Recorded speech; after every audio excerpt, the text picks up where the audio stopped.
I was kicked out of the house on Thanksgiving Eve. On the way, I found a stranded family. I towed their car for free. The man shook my hand, but when we arrived at his house, I froze in shock, realizing he was a millionaire.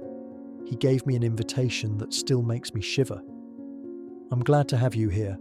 Follow my story until the end and comment the city you're watching from so I can see how far my story has reached. My name is Arthur, but most people just call me Art. I'm 61 years old. Yesterday was supposed to be about turkey and family gatherings. Instead, I found myself staring down at a single scuffed-up suitcase, trying to pack the remnants of my life while my son, Kevin, watched from the doorway. His arms were crossed, his expression unreadable, making me feel like a common burglar. "You have to understand, Dad," he started, his voice flat and detached. "Brenda and I have been talking, and we've decided this arrangement just isn't working for us anymore." I paused, my hands still on an old work shirt, and looked up at the young man I had raised. This was the boy I'd taught to cast a fishing line, the one I'd helped with his science fair projects, the kid I'd cheered for at every single track meet. The man standing there now was a stranger wearing my son's face. "What arrangement?" I asked, but a cold dread was already pooling in my gut. I knew exactly what was coming. Brenda materialized behind him, placing her perfectly manicured hand on his shoulder as if staking a claim. She had been orchestrating this for months. I'd seen it in the subtle ways she'd bring up the rising cost of utilities, the grocery bills, or how crowded the house felt with 3 adults. "The arrangement where you live here without contributing while we shoulder all the expenses," she said, her voice a syrupy sweet poison. "Kevin and I are trying to build our future, and frankly, we need our space. We need our privacy." I had been under their roof for 9 months, ever since the construction company I'd worked for downsized and let me go. At 61, finding a new foreman position was proving impossible. No one wanted to hire an older guy with a bad back and hands that trembled slightly after a long day. I'd given them what I could from my dwindling savings, bought groceries when I could, fixed their leaky faucet, patched the drywall, shoveled the driveway after every snowstorm. I truly thought I was earning my keep. "I've been looking for work," I said, my voice barely a whisper. "You know I have." Kevin's jaw clenched. "For 9 months, Dad. That's 9 months of us waiting. They aren't excuses, son. It's hard out there for someone my age. It's hard for everyone," Brenda cut in sharply, "but the rest of us don't get the luxury of just giving up." The words struck me like a physical blow. Giving up. I'd spent 40 years in construction, breaking my body to give Kevin a good life after his mother walked out on us when he was just 10. I'd given up holidays, new trucks, my own simple dreams so that he could have everything he needed. And now, at my lowest point, I was being accused of giving up. "I see," I said, my voice hollow. For a fleeting second, I saw a flicker of the boy I loved in Kevin's eyes as he shifted uncomfortably, but Brenda just squeezed his shoulder and the flicker was gone, extinguished. "We went ahead and cleared out the guest room," she announced. "Your things are packed and ready." They had gone through my personal belongings while I was out filling out job applications. The violation of that felt somehow worse than being thrown out. I walked numbly to the guest room. My entire 61 years had been condensed into one suitcase and a couple of cardboard boxes. 35 years of marriage to Kevin's mother. 21 years of raising a boy on my own. It all fit into 3 containers. I lifted the suitcase. It felt heavier than it should have, not from its contents, but from the weight of what it symbolized. The end of everything I thought I knew about family and loyalty. "Where am I supposed to go?" I asked, the question hanging in the sterile air. "You'll figure something out," Kevin said, finally unable to meet my gaze. "You always do." "No," I wanted to scream. "I don't always figure it out. I'm tired, I'm scared, and I have nowhere to go. But pride is a stubborn thing, and sometimes it's all a man has left." So I just nodded and walked toward the front door. The frigid November air cut through my thin jacket as I loaded my life into the bed of my 19-year-old pickup. The engine protested with a cough and a sputter before finally catching. I just sat there for a long moment, looking back at the house. The house I'd helped Kevin secure the down payment for. The house where I'd dreamed of one day playing with grandchildren I now knew I'd never have. Through the front window, I could see Kevin and Brenda watching me. They didn't look sad or conflicted. They looked relieved. I shifted the truck into drive and pulled away from the curb. In my rearview mirror, I saw them shut the door, and then the porch light blinked off, plunging the house into darkness. The symbolism was not lost on me. The roads were quiet as I drove without a destination, passing through neighborhoods adorned with the warm, golden glow of holiday decorations. Families were gathering, sharing meals, grateful for one another. I had always imagined Kevin and I would have countless more Thanksgivings, that I'd pass down my family's stories to his children. Instead, I was adrift in the cold dark, with everything I owned rattling in the back of a truck that was on its last legs. I found a 24-hour diner on the edge of town and ordered a coffee I couldn't really afford. The waitress, a woman around my age with tired lines around her eyes but a kind smile, didn't pry. She just kept my mug full and let me be. My phone sat on the table, dark and silent. Kevin had my number, but I knew it wouldn't ring. As I sat there, stirring my coffee, I tried to pinpoint where it all went wrong. Was I too much of a burden? Had I missed the signs that my presence was resented? Or had my son simply become a man I no longer knew, molded by a woman who saw me as nothing more than an obstacle? In the end, it didn't matter. All that mattered was what happened next, and for the first time in my adult life, I had no answer. The diner's warmth did nothing to chase away the chill that had settled deep in my bones. I was alone in a way I'd never been before. Even after Kevin's mother left, I'd had a purpose: to raise my son, to show him what it meant to be a decent man. Now, it felt like all of it had been for nothing. I paid for the coffee and went back to my truck. The engine turned over on the fourth try.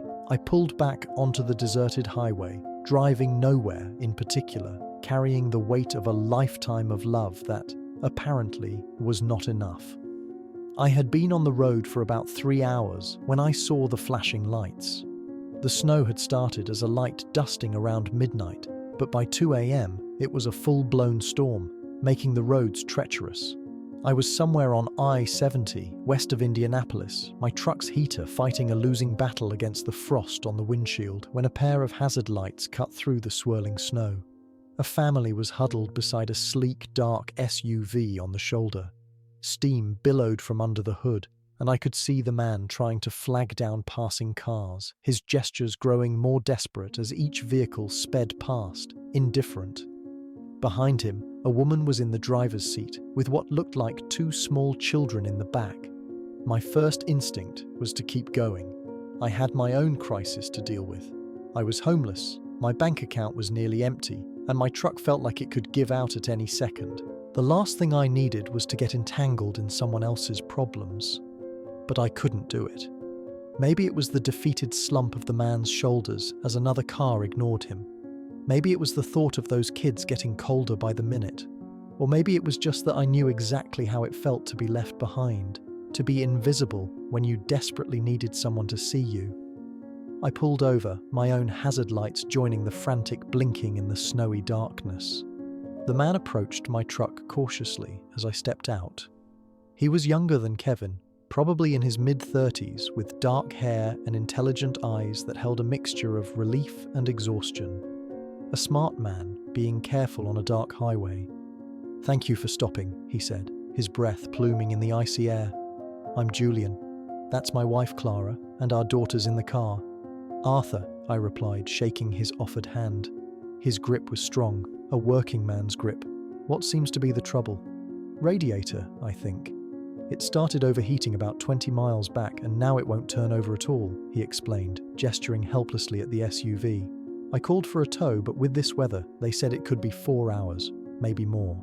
I walked over and took a look under the hood. The engine was still ticking and the sickly sweet smell of coolant hung in the air. A busted hose, most likely. 4 hours in this cold, with 2 little girls, was not just an inconvenience. It was dangerous. "Where are you headed?" I asked. "Home. Just north of here, in Carmel."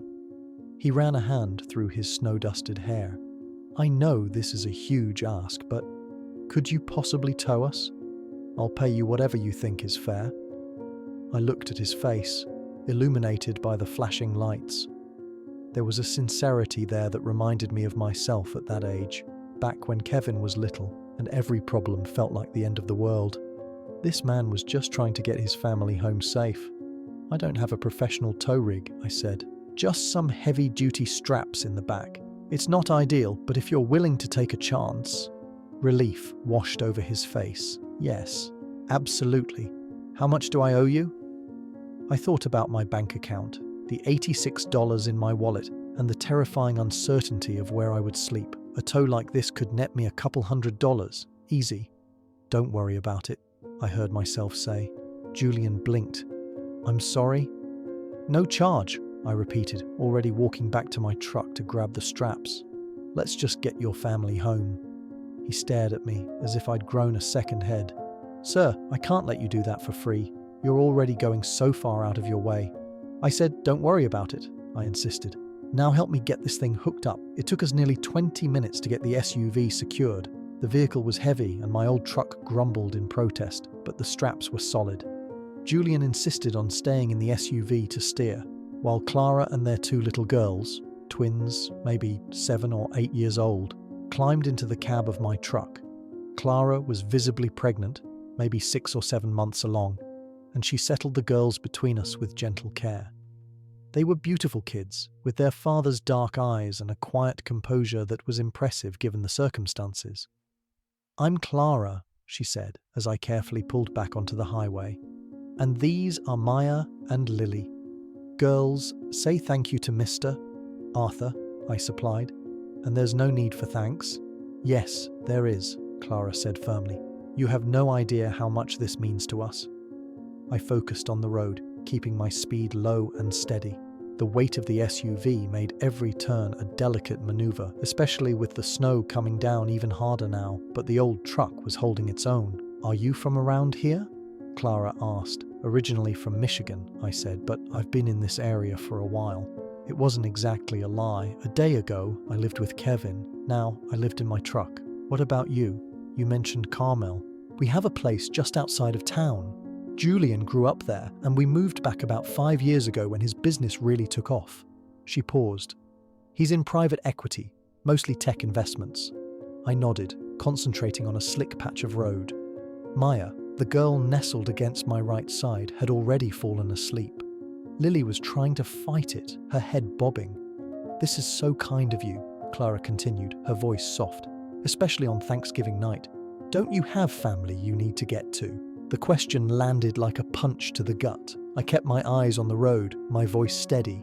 Not tonight. She must have heard the finality in my tone because she didn't press. We drove in a comfortable quiet for a while, the only sounds being the groan of the engine, the wipers fighting the snow, and the soft breathing of the sleeping girls. About 40 minutes later, Lily stirred and looked up at me with sleepy eyes. Are you a grandpa? She asked, with the blunt honesty only a child possesses. Lily, Clara whispered, that's not a polite question. It's all right, I said, though my chest tightened. No, sweetheart, I'm not a grandpa. Do you want to be one? She asked. The innocent question nearly broke me. Here was a child I'd just met, asking me something I had dreamed of for years but was starting to accept would never happen. Maybe someday, I managed to say. Lily nodded seriously and leaned her head back against my arm, asleep within minutes. Clara watched the exchange with a thoughtful expression. You're very good with children, she observed. I raised my son on my own for most of his life, I said. You learn a thing or two. That must have been hard. It was worth it. The lie tasted like ash in my mouth. Julian's GPS, which Clara was holding, showed we were getting close. I could see the distant glow of city lights through the snow, and my heart sank. This strange, peaceful interlude was ending. Soon, I would be alone again, back on the highway to nowhere. But as we turned off the main road and onto a winding private lane, I started to realize that Julian and Clara's place might not be what I had imagined. My headlights swept across pristine lawns, a wrought iron gate, and a driveway that seemed to disappear into the snowy darkness. Whatever Julian did in private equity, he was clearly very, very good at it. And at that moment, I had a feeling this night was about to get a lot more complicated. The structure that emerged from the snow-swept darkness at the end of the long, winding driveway wasn't a house, it was an estate. 3 stories of modern glass and stone rose before us, with warm light pouring from what seemed like 100 windows. Even through the snow, I could see professionally landscaped gardens and a large covered fountain. The detached garage alone was probably bigger than the house I'd helped my son buy. I sat there in stunned silence as Julian guided me to a stop near the grand front entrance. This wasn't just success, this was a level of wealth I had only ever seen in movies. Clara seemed to sense my astonishment and gave me a small, apologetic smile. "I know it's a bit much," she said quietly, careful not to wake the girls. Julian worked incredibly hard to get here. Before we could even get out of the truck, the massive front door swung open, and a woman in her 50s, with greying hair and kind eyes, hurried out into the snow, pulling a thick robe around her pajamas. "Thank goodness you're safe," she called out, rushing to help Clara down from the truck. When Julian called and said the car broke down, I was beside myself with worry. "We're fine, Rosa," Clara assured her. "This is Arthur. He towed us all the way home." Rosa turned to me, her eyes filled with genuine tears. "Bless you," she said simply. "Bless you for bringing them home." Julian was already unhooking the tow straps, and I moved to help him, grateful to have something to do. The sheer scale of the place, the house, the grounds, the palpable wealth, was making me feel smaller and more out of place with every passing second. "Arthur," Julian said as we coiled the straps, "I can't thank you enough. Please, you must come inside. You'll freeze to death out here. I should get going," I mumbled, even though the thought of climbing back into my freezing truck made my bones ache. "You've got your family to see to." "Absolutely not," Clara said firmly, having overheard us. "It's nearly 4 in the morning. You've been driving through a blizzard and you just rescued us. The very least we can do is offer you a hot drink and a warm place to rest for a bit." I wanted to say no. Everything about this place screamed that I didn't belong. But then the twins began to stir, looking around with sleepy confusion. Lily spotted me and her face broke into a smile. "Arthur," she said, suddenly wide awake, "are you coming inside?" And just like that, all my resistance evaporated. The inside of the house was even more breathtaking than the outside. Polished marble floors gleamed under modern light fixtures, and a dramatic floating staircase spiraled up to the second floor. The walls were adorned with what looked like original modern art, and thick plush rugs that probably cost more than my truck were scattered across the floors. Rosa, who I gathered was their live-in housekeeper and nanny, was already bustling around, making hot chocolate for the girls and coffee for the adults. The twins were now fully awake and chattering about their big adventure, treating me like some kind of folk hero for the truck ride. "Girls, go with Rosa and get into your pajamas," Clara said gently. "It's way past your bedtime." "But we want to stay with Arthur," Maya protested. "Arthur will still be here in the morning," Julian said. Then he looked at me with a questioning glance. "Won't you? I mean, I really hope you'll stay the night. It's far too late, and the storm is too bad for you to be driving." I opened my mouth to politely decline, but the words wouldn't come. Where would I even go? Back to the diner? A rest stop parking lot? The truth was, I had nowhere else on earth to be. "If it's no trouble," I said quietly. "No trouble at all," Clara said warmly. "We have more than enough room." As Rosa led the girls upstairs, Julian gestured for me to follow him into what looked like a library. Floor-to-ceiling bookshelves flanked a massive fireplace where a fire was already crackling. He poured 2 glasses of amber liquid that smelled expensive and handed one to me. "To good Samaritans," he said, raising his glass. We drank in silence for a moment, the whiskey spreading a welcome warmth through my chest. Finally, Julian spoke. "Can I ask you something, Arthur?" I nodded. "Why did you stop for us? And why wouldn't you let me pay you?" I stared into the flames, thinking about how to answer. "Because I know what it's like to be stranded," I said at last, "to need a helping hand and watch people drive right on by." Julian studied my face intently. "That sounds like you're speaking from experience. Less than 24 hours ago, my son threw me out of his house," I heard myself say. The whiskey had certainly loosened my tongue, but there was also something about Julian that made me feel safe, that invited honesty. Told me I was a burden, gave me an hour to pack and leave. Julian's expression hardened. "Your own son? His wife has been working on him for months. I lost my job back in the spring, couldn't find another one. They let me stay with them, but I shrugged, the motion feeling heavy and tired. I guess there's a limit to charity, even when it's family. How old are you? 61. Julian was quiet for a long time. Then he did something unexpected. He walked over to a bookshelf and picked up a silver-framed photograph. He looked at it for a few seconds before bringing it over to me. The photo showed a man who looked a lot like Julian, but older, with grease under his fingernails. He was standing with a proud grin next to a young boy, clearly Julian as a kid, in front of an old garage.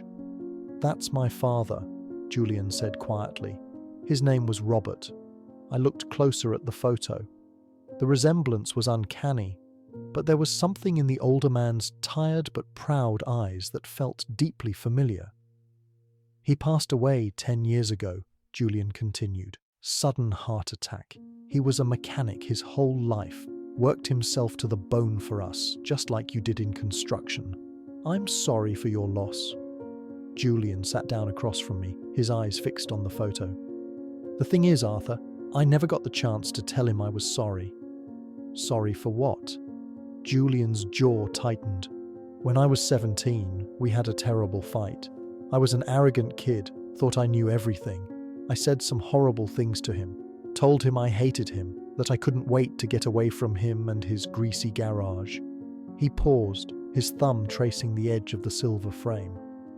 "My mother told me I was being ungrateful, that I needed to go back and apologize, but I was too proud, too stubborn. I moved in with a buddy, got a job, and eventually put myself through business school. I spent the next decade trying to prove I didn't need him, that I could be successful on my own terms. But you did it," I said, gesturing around the magnificent room. "Look at all this." "Yeah, I did," he said, his voice thick with emotion. "And you know the worst part? He was proud of me the whole time. My mother would call and tell me how he'd brag to his customers about me. Said he used to drive by my first office building sometimes, just to look at it." The pain in Julian's voice was palpable. I had a feeling I knew where this was going. By the time I was ready to swallow my pride and go see him, it was too late. He had a massive heart attack at the garage. Gone, just like that. I never got to say I was sorry. I never got to thank him. Julian looked up at me, his eyes shimmering with unshed tears. I've carried that regret with me every single day for 10 years. The knowledge that my stupid pride cost me years with a man who loved me unconditionally. I felt a cold knot form in my stomach. "Julian, why are you telling me all this?" He leaned forward, his gaze intense. "Because when I saw you tonight, standing in that snowstorm, helping my family for no reason other than it was the right thing to do, you reminded me so much of him. And then when you told me about your son, what he did..." Julian shook his head. "I feel like I'm looking at a second chance. A second chance for what?" Julian stood and walked back to the fireplace. "Arthur, I want to make you an offer, but I need you to hear the whole thing before you answer." My heart began to pound in my chest. "What kind of offer?" "I want you to stay here. Not just for the night. I mean, I want you to live here, to be a part of our family." Julian turned to face me. "Clara and I have tried to give our girls a stable, loving childhood, but both our parents are gone. We have no other family. The girls, they've never known what it's like to have a grandfather." I just stared at him, speechless. "Julian, you don't even know me." "I know enough," he said firmly. "I know you're a man who stops for strangers in a blizzard. I know you wouldn't take a dime from a man trying to get his pregnant wife and kids home. I know you raised a son by yourself and did your damnedest to be a good father, even if that son is too blind to see it." The room was starting to feel unsteady, and I wasn't sure if it was the whiskey or the sheer insanity of what Julian was proposing. "You're talking about charity," I said, my voice hoarse. "I can't be a charity case. This isn't charity, Arthur. This is about family. It's about me getting a chance to honor my father in a way I never could. It's about you getting the family you deserve. Clara and I have more money than we'll ever need, but we can't buy the things that truly matter.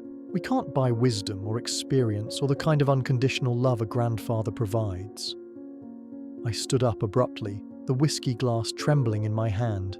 This was too much, too fast. It felt like a dream. I need some air, I stammered. Julian nodded, his expression understanding. The guest room is upstairs, second door on the right.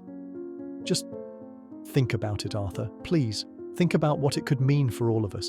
As I climbed that incredible floating staircase to a guest room larger and more luxurious than any place I had ever called home, I couldn't shake the feeling that my entire life had just veered onto a path I never could have predicted. I didn't sleep at all that night. I lay in a bed that felt as big as my entire old apartment, staring at the high ceiling and trying to process Julian's staggering offer. The guest room was a study in quiet luxury, with everything perfectly chosen and impeccably crafted. Through the massive window, I could see the snow had finally stopped falling, blanketing the vast grounds in a pristine white sheet. Down the hall, a family slept, and I was the stranger who had inexplicably crashed into their perfect world. A soft knock at the door startled me. "Come in," I called out, assuming it was Julian. But it was Clara who entered, carrying a steaming mug. She wore a silk robe over her pajamas, her pregnant belly a gentle curve beneath the fabric. "I brought you some tea," she said, her voice a soft murmur as she placed the mug on the bedside table. "Chamomile. It's supposed to help you relax." "Thank you," I said, sitting up and pulling the duvet around my waist. "You really didn't have to do that." Clara eased herself into an armchair by the bed with a small sigh.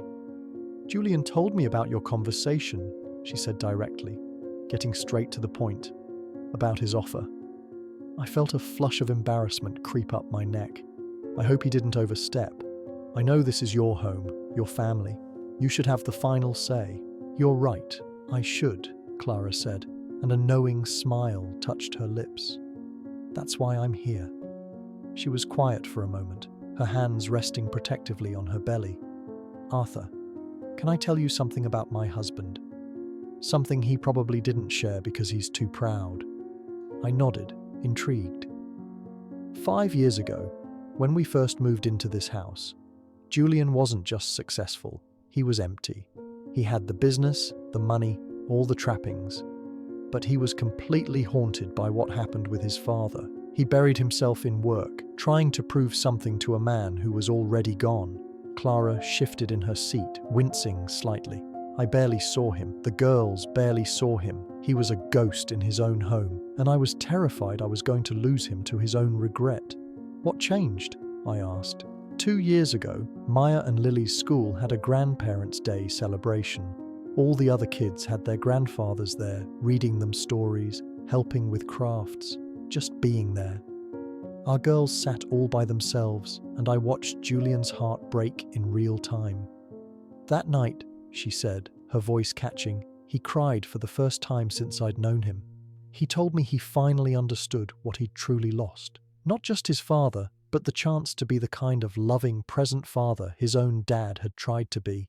He promised me he would break the cycle, that he would make sure our children never felt the kind of abandonment he'd carried his whole life."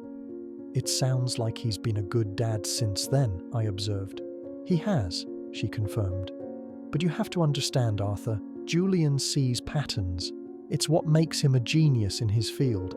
And when he met you tonight, when he heard your story, he didn't just see a man in need. He saw a chance to heal something that's been broken in both of you." I took a sip of the tea. It was perfect. "Clara, I appreciate everything you're saying, but this is all happening so fast. You don't know the first thing about me. For all you know, I could be dangerous, a con man." Clara let out a soft, warm laugh. "Do you really think we're that naive, Arthur? Do you think Julian built this life by being a poor judge of character?" "I don't understand." "While you and Julian were talking, I made a few phone calls. I spoke with your old supervisor at the construction company, a Mr. Peterson. A very nice man." My heart nearly stopped. "You investigated me." "I did my due diligence," she said, unapologetically. Mr. Peterson told me you were the most dependable employee he'd had in 30 years. Never missed a shift, always stayed late to help a client. He said letting you go was one of the hardest things he'd ever had to do. Clara leaned forward, her expression serious. He also told me about the time you used your own money to buy materials and fix an elderly woman's porch railing because she couldn't afford it, and how you mentored all the young guys on your crew. I felt completely exposed, like she could see right through me. Those were just small things. Small things build a man's character, Clara stated firmly. I also spoke with the manager of the apartment complex where you lived before you moved in with your son, a Mrs. Gable. She said you were the best tenant she ever had, always paid your rent a week early, always helped the other residents with repairs, shoveled the walkways for the seniors. The room felt suddenly very warm. Why are you telling me all this? Because I want you to understand that this isn't some whim. Julian and I were up for 2 hours after you came upstairs. We've been looking for someone like you for years without even knowing it. Clara stood up slowly, one hand on the small of her back. Arthur, we're about to have our 3rd child. Maya and Lily are at an age where they crave stability and guidance. And Julian, he needs to give the love he was never able to give his own father. What about what I need? I asked, the words coming out quieter than I intended. Clara smiled, a brilliant, radiant smile. What do you need, Arthur? The question hit me with the force of a physical blow. What did I need? For months I'd only been thinking about what I'd lost. My job, my home, my son's love. I'd been stuck in survival mode. I need to matter, I heard myself say, the truth of it raw and undeniable. I need to feel like my life still has a purpose. And what would give you that purpose? I thought about the twins, how they'd fallen asleep against me in the truck. I thought about Lily asking if I wanted to be a grandpa. I thought about Julian's pain and Clara's quiet strength. Being needed, I said finally. Not as a project, but as part of a family.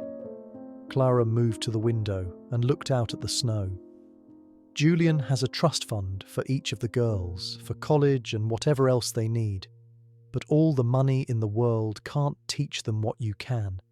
It can't teach them about resilience or hard work, or give them the unconditional love of a grandfather. She turned back to me. We're not offering you charity, Arthur. We're offering you a position, a chance to be the grandfather our children deserve and the father figure Julian so desperately needs to heal. And what's in it for you? I asked. Her smile was full of warmth, peace of mind, knowing that when this baby arrives, I'll have an extra set of capable hands from someone who has actually raised a child. Knowing that my husband won't be carrying the weight of his regret alone anymore, and knowing that my children will grow up understanding what family truly means.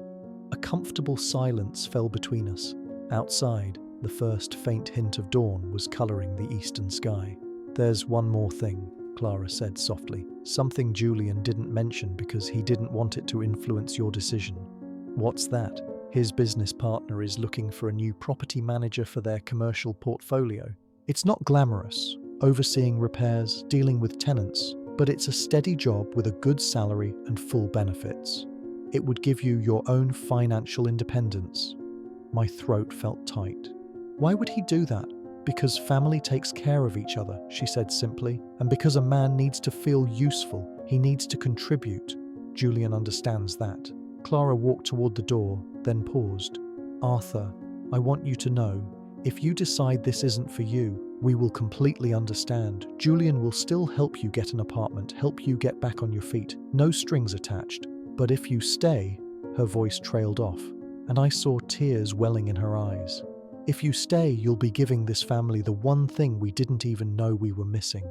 And maybe, just maybe, you'll find that the home you thought you'd lost was just waiting for you somewhere else. After she left, I sat in that chair and watched the sunrise. In a few hours, the twins would wake up and come looking for me. Julian would be in the kitchen making pancakes. For the first time in months, I could picture a future that didn't involve sleeping in my truck. I could see myself helping Maya with her history project, teaching Lily how to tie a proper knot, holding Clara's new baby, but more than anything, I could see myself mattering again. The decision, I realized, had already been made the moment I pulled over on that snowy highway. All I had to do now was find the courage to accept what they were offering, not just a home, but a family that actually wanted me. I had been living with Julian and Clara's family for 2 months when Kevin found me. 2 months of morning coffee with Julian, of helping Maya with her multiplication tables, of teaching Lily how to build a birdhouse. 2 months of feeling the rust of uselessness fall away, of waking up with a sense of purpose instead of a sense of dread.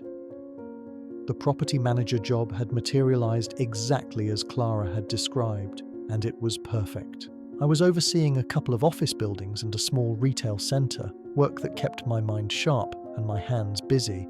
I was paying my own way, contributing, and it felt incredible. I was in the lobby of one of the office buildings replacing a faulty ballast in a light fixture when my phone rang. It was an unknown number, but something told me to answer. "Dad?" My heart seized. It was Kevin's voice, but it sounded small and uncertain, a way I hadn't heard since he was a teenager.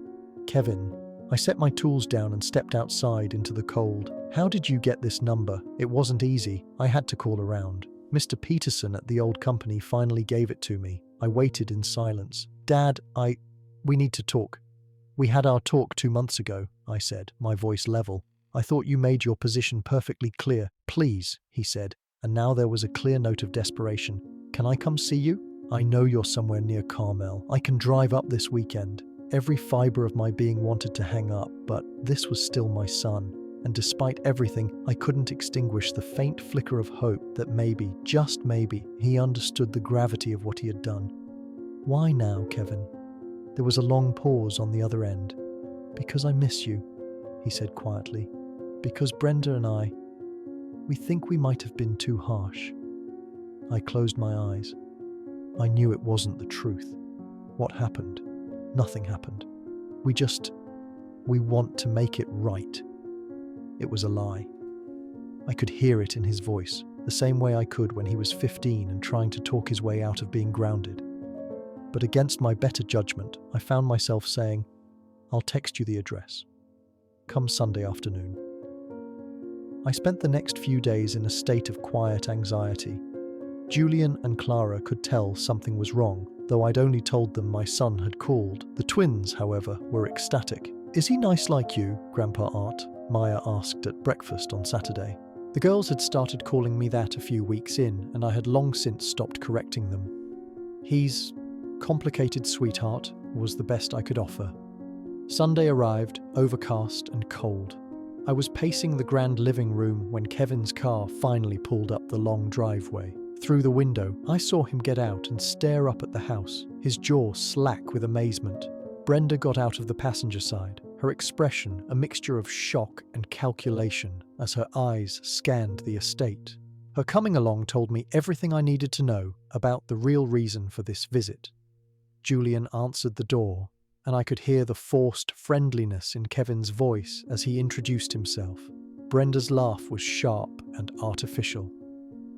"Dad," Kevin said, entering the living room with his arms wide, as if expecting a hug.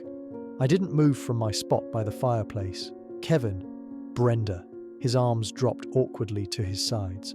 Brenda hung back, her eyes cataloguing every piece of expensive art and furniture. "Wow, Dad. This is some place," Kevin said, trying to break the heavy silence. "Your friend here must be doing all right for himself." "Julian and Clara have been very kind," I said. "I'll bet they have," Kevin replied, and I could hear the first hint of an edge in his voice. "Must be nice, falling into something like this." Julian appeared in the doorway. "Arthur, would you and your family like some privacy?" "Stay," I said firmly. "Kevin, Brenda, this is Julian Chen." "Julian, this is my son, Kevin, and his wife, Brenda." Julian shook their hands, his expression polite but his eyes sharp, assessing them with the same shrewdness that had built his fortune. "What a beautiful home," Brenda gushed.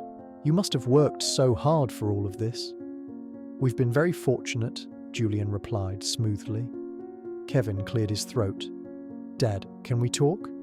"Alone?" I glanced at Julian, who gave a slight nod and stepped back into the hallway, though I noticed he didn't go far. "So," Kevin began, once he thought we were alone, "this is what you've been doing." living it up in a palace while your own family was worried sick about you. My family? I asked quietly. 2 months ago, you made it very clear I wasn't part of your family. Brenda stepped forward, her expression shifting to one of placating concern. Arthur, we were all upset that night. Things were said. You can't honestly believe we meant any of it. Which part didn't you mean? I challenged. The part where I was a freeloader, a burden? The part where you needed me out of your house? Kevin at least had the decency to look away, but only for a moment. We were under a lot of stress. My hours got cut at work. The mortgage payment went up. Your hours were cut. The company downsized. I'm only working part-time now, he mumbled. We're behind on the mortgage. The bank is talking about foreclosure. And there it was, the real reason. I see, I said. And you came here thinking, what? That I'd ask my wealthy friends for a handout? Not a handout, Brenda said quickly. We just figured, you could put in a good word. You want me to ask Julian for money? Not for us, Kevin said, unbelievably. For you. I mean, you're living here. You must have some pull. He'd want to help out his friend's family, right? I just stared at my son, this man I had tried so hard to raise with integrity. Kevin, do you even hear yourself? I hear a son who's trying to save his home, he shot back. I hear a man willing to swallow his pride for the people he loves. The people you love? A hot, righteous anger began to build in my chest. You don't kick out the people you love on a cold night. You don't tell the people you love that they're worthless burdens. We made a mistake, okay? Kevin's voice rose. We're here now. We want you to come home. This is my home now. Brenda let out a short, bitter laugh. Oh, please, this isn't your home, Arthur. You're their pet project, a charity case. Do you really think these people see you as family? Before I could answer, a small voice piped up from the grand staircase. Grandpa Art, is everything okay? Kevin and Brenda spun around. I saw Kevin's face drain of colour as he processed what the little girl had just called me. Maya stood there in the doorway, her hair in pigtails, with Lily right behind her, clutching a drawing. We made you a picture, Lily announced, holding up a piece of paper. It showed a group of stick figures in front of a big house. Julian, Clara, the twins, and right in the middle, a grey-haired figure with Grandpa Art written above it. The silence in the room was absolute. Girls, I said gently, this is Kevin and Brenda. Can you give us just a few more minutes? Maya looked at Kevin with a child's unfiltered scrutiny. You don't look like Grandpa Art, she declared. I'm his son, Kevin said stiffly. Oh. Maya's face brightened. Then you're our uncle. Are you going to live here too? We have lots of extra rooms. I saw the muscle in Kevin's jaw jump. Number. We have our own home. For now, Brenda muttered under her breath. Clara appeared, drawn by the commotion. Girls, why don't you go show Daddy your picture? He's in his office. After the children scurried off, Clara looked at the three of us, the tension in the room so thick you could taste it. I should let you finish your conversation, she said. Actually, I said, my voice steady and clear, I think we're done here. Kevin's face flushed with anger. Dad, you can't be serious. You're choosing these strangers over your own flesh and blood? These strangers, I said quietly, never made me feel worthless. These strangers never made me wonder where I would sleep at night. These strangers see me as family, not as an inconvenience to be discarded. We said we were sorry. No, Kevin, you said you made a mistake. There's a difference. Brenda's mask of civility finally shattered. Fine. You want to play house with your rich friends? Go ahead. But don't you dare come crawling back to us when they get tired of their little charity project. I won't, I said simply. Kevin stared at me, and in that long, hard moment, I saw the last flicker of our shared history die in his eyes. You know what, Dad? Maybe we were right the first time. Maybe you really are just a selfish old man who thinks the world owes him something. Every word was a carefully aimed dart. 2 months ago, they would have crippled me. But now, with Clara standing protectively in the doorway and the sound of the girls' laughter echoing from down the hall, his words felt hollow and weak. Maybe I am, I said, but I'd rather be a selfish old man who is loved than a bitter young man who threw away the only person who ever truly was. Kevin's hands balled into fists. For a second, I thought he might actually swing at me. Instead, he spun on his heel and stormed toward the door. "Don't ever contact us again," he spat over his shoulder. "I won't," I replied. As their car sped down the driveway, Clara came and stood beside me. "Are you all right?" she asked softly. I watched until the car disappeared, taking my son out of my life for good. I felt a mix of things: sadness, regret, a strange sense of relief. But for the first time since that terrible night, I didn't feel lost. "Yeah," I said, surprised to realize it was the absolute truth. "I think I am." 2 years later, I am standing in the sun-drenched nursery that Clara and I designed together, rocking my 3-month-old grandson, Leo, as he sleeps against my chest. Outside the window, I can see Maya and Lily, now 9, building a snowman in the yard, their laughter echoing in the crisp winter air. They call me Grandpa Art without a second thought, and I've stopped thinking of myself as anything else. Blood doesn't make a family, love does, and this house is overflowing with it. Julian appears in the doorway, a deep, satisfied contentment now his default expression. Having a father figure in his life has healed a wound in him I don't think he ever knew how to name. "How's the little guy doing?" he asks, his voice a low whisper as he nods toward the baby. "Perfect," I say, adjusting the blanket around Leo's small frame, sleeping like a champ. "Good. Clara's finally taking a nap. The doctor said she needs to rest." Julian comes to stand beside me at the window. We watch the girls in comfortable silence. This, I've learned, is what peace feels like. Not a frantic, fleeting happiness, but a deep, steady contentment that comes from being exactly where you belong. "Art?" Julian says, suddenly, his tone shifting. "I need to talk to you about something." He seems nervous, but also excited. "What is it?" "Clara and I have been talking, and we want to make some things official, legally." He turns to face me. "We want to adopt you." I blink, certain I've misheard. "I'm sorry?" "Adult adoption. It's a real thing. You'd legally be our father. The girls would officially be your granddaughters. Leo, your grandson." The baby stirs in my arms, and I look down at his perfect sleeping face as I try to wrap my head around what Julian just said. "Why?" I ask finally. "Because family should be official," Clara's voice says from the doorway. She's in her robe, hair messy from her nap, but she's beaming. "Because we want there to be no question, ever, about where you belong. And more than that," Julian adds, "we want you to be our heir. We've been meeting with our lawyers. When we're gone, everything goes to you first, then to the children. We want you to be the patriarch of this family, officially and legally." I sink down into the rocking chair by the crib, still holding Leo, my mind reeling. "You don't have to do any of that," I say quietly. "I already feel like family." "We know," Clara says, perching on the arm of the chair, "but we want it in writing. And Art," her voice gets thick with emotion, "we want to take your name." "What?" "The Miller family," Julian says with a grin, using my last name, "has a nice ring to it, don't you think?" I stare at them, these two incredible people who rescued me from the lowest point of my life and gave me back my identity. I don't know what to say. "Say yes," Maya shouts from the doorway. She and Lily are standing there, red-cheeked and covered in snow. "We already decided what to call you at the ceremony." "What ceremony?" "The family ceremony," Lily explains, as if it's the most obvious thing in the world. "When you're our legal grandpa, we're going to call you Patriarch Arthur." I let out a laugh that's halfway to a sob. "Patriarch Arthur. It's very distinguished," Maya says with great seriousness. Clara gently takes Leo from my arms. "The girls have been in on this for months," she admits. "They helped us plan the whole thing." "You've been planning this for months?" "Ever since Kevin's visit," Julian confirms.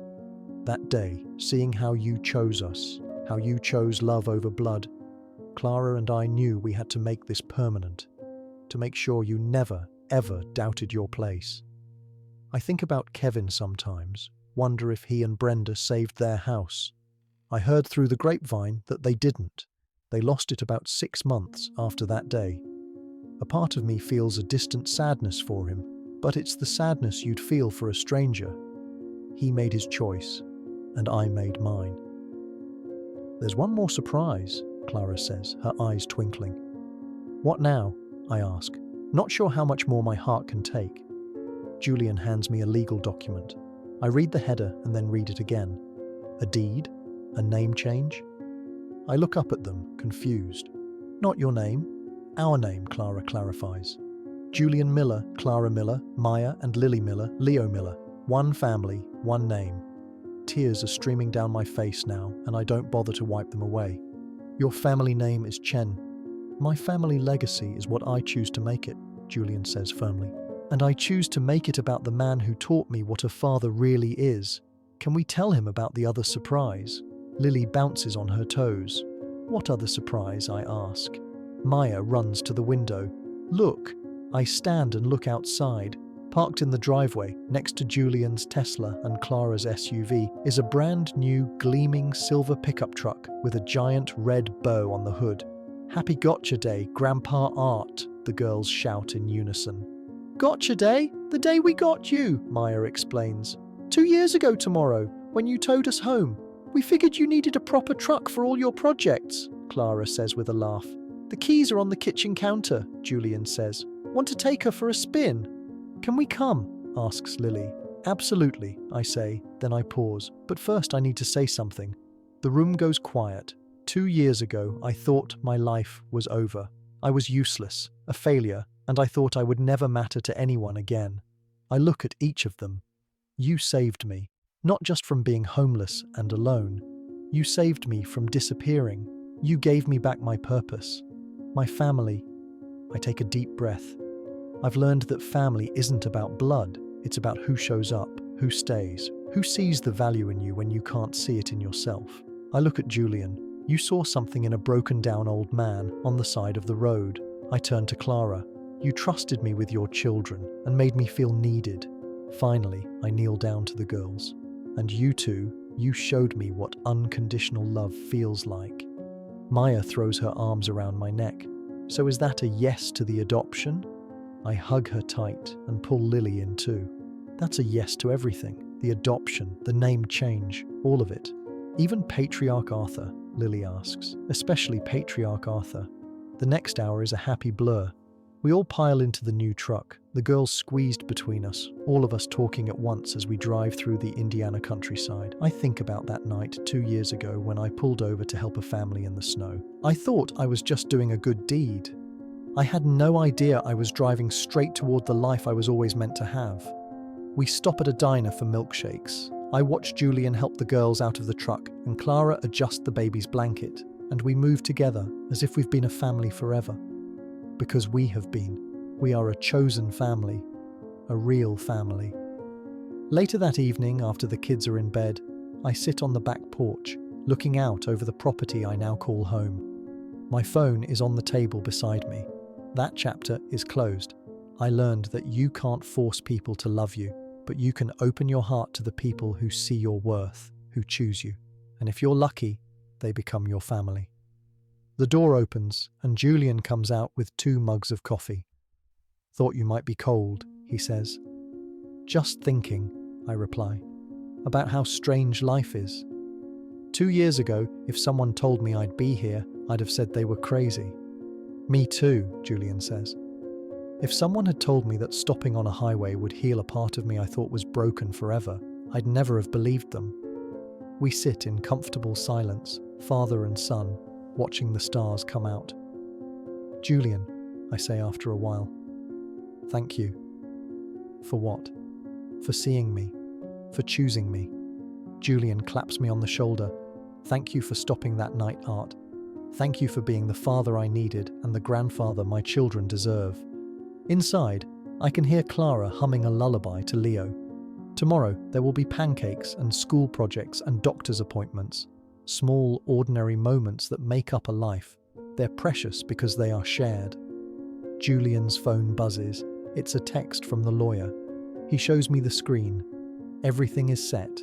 Court date is January 15th. Congratulations to the Miller family. The Miller family.